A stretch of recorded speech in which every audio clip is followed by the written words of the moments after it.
ngiyayikhetha inkosi yasezulwini. Bangcwele ngigobhile lapha ngizokhuluma kwi-hashtag yakhulumisa TV. Ngizokhuluma indaba kaShembe.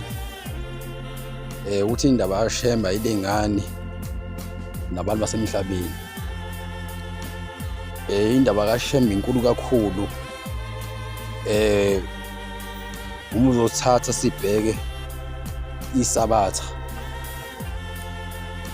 emhlabeni into enkulu eningalinganiswa nalutho emhlabeni. Isabatha emhlabeni igcinwa abantu abakholwa nabangakholwa. Isabatha emhlabeni abuphuza utshwala abawuphuzi kepha uyalazi isabatha. Isabatha lomkhosi omkhulu oyingcwelo sezulwini owehlela phezulu kwethu emhlabeni. Amen. Bangcwele uShembe simlandelayo ungunyazi lasezulwini uNkulunkulu phezulu zonke into ekhona emhlabeni. Ngikhumbula ngenye imini ubaba uNyazi lwezulu sakuhlala ehlalweni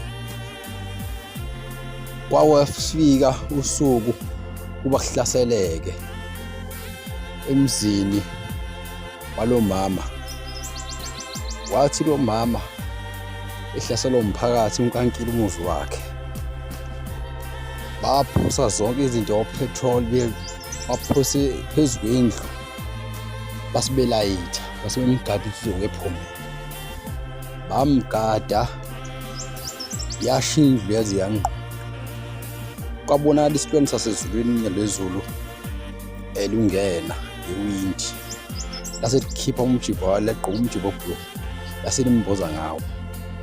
Wathi iphelile indlu isiwile sisuka unyazi lamshiye lathi ibuka ngemuva mntana. Wabona kubhalwe uShembe wasemshiye.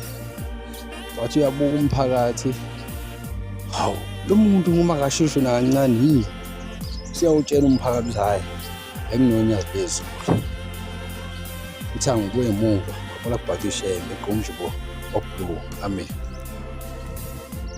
Uthi ubhombela ngelinye ilanga wonke lo mhlaba uyokumboza. Bonke futhi labantu abangagcina isabatha bakugcina. Wonke umuntu ngu6 lokubiza umthandazo lanathi. Wonke umuntu ngisabatha lokubiza esontweni. Siyasibona ke leso sikhathi siyasondela. Uthi futhi ngelinye ilanga ubhombela uthi ngiyobuya ngiyinkosi ehlanu. Ngiyobuya ngiyoshintsha yonke into. Ngiyoba netezi emzini kababa. Ngoba nayo yonke into ngihamba ngemoto.